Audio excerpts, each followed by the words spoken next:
La première chose à régler quand on prépare un safari, c'est la destination. L'Afrique est le continent de prédilection pour les safaris. Il y a énormément de pays qui en offrent des magnifiques. Il y a notamment la Namibie, le Botswana, l'Afrique du Sud, le Kenya et aussi la Tanzanie. Personnellement, j'ai choisi la Tanzanie parce que je voulais scinder mon voyage en deux. Je voulais faire un safari, mais aussi visiter le reste du pays. Alors la Tanzanie était tout indiquée pour ça. Je suis partie 2 semaines au total, dont une en safari.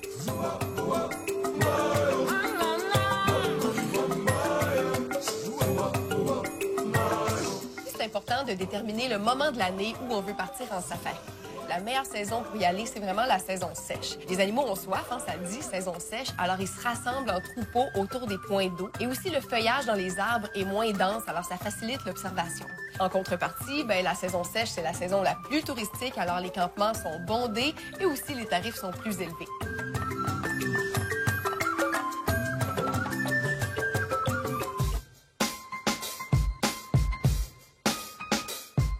Faut s'attendre à faire beaucoup de routes. Faut aimer faire du transport. Faut pas avoir peur non plus de la route chaoteuse. Je vous le dis, ça bouge beaucoup. Faut pas avoir de problème de dos ni de mal des transports.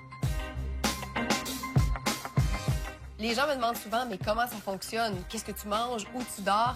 En fait, le fonctionnement est assez simple. C'est qu'il y a 2 camions. Il y a un camion avec les touristes et l'autre camion, c'est celui des guides et de l'équipe technique et des cuisiniers. Alors, ces gens-là nous devancent et s'en vont directement au campement. Alors, quand nous, on arrive le soir, on n'a pas besoin de lever le petit doigt. Tout est prêt. Quand je suis partie pour mon voyage, je m'étais acheté une paire de jumelles. Je pensais qu'elles allaient être mes meilleures amies. Et puis finalement, j'en ai pas beaucoup eu besoin.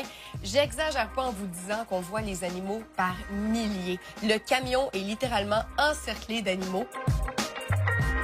Ce qui est intéressant aussi de faire un safari, c'est qu'au-delà de voir des animaux, on a la chance d'avoir un réel contact avec le peuple africain. Par exemple, les villages Maasai, on a la chance de parler, de rencontrer ce peuple-là et même de visiter l'intérieur de leur maison. Les 2 moments les plus marquants de mon voyage se sont produits dans le Serengeti parce qu'à cet endroit-là, le campement est érigé au beau milieu du parc. Ça veut dire que les animaux peuvent venir nous visiter dans le campement à tout moment. Et d'ailleurs, c'est ce qui est arrivé 2 fois la même journée. Tout d'abord, après le souper, on pouvait plus réintégrer nos tentes parce qu'il y avait un éléphant gigantesque qui se promenait dans le campement puis qui balançait tout avec sa trompe. Il fouillait dans les poubelles. Ça aurait quand même pu être un petit peu dangereux de s'en approcher, alors fallait attendre qu'il disparaisse. Et la même soirée, durant la nuit, on s'est fait réveiller à l'aube par le rugissement des lions qui étaient partout autour de nous dans le campement. Notre guide nous a dit « N'allumez pas de lampe, soyez complètement silencieux et attendez que ça passe. » Alors, on était couchés et on attendait que les lions disparaissent. Et à ce moment-là, j'ai senti la paroi de ma tente se faire frôler par une bête.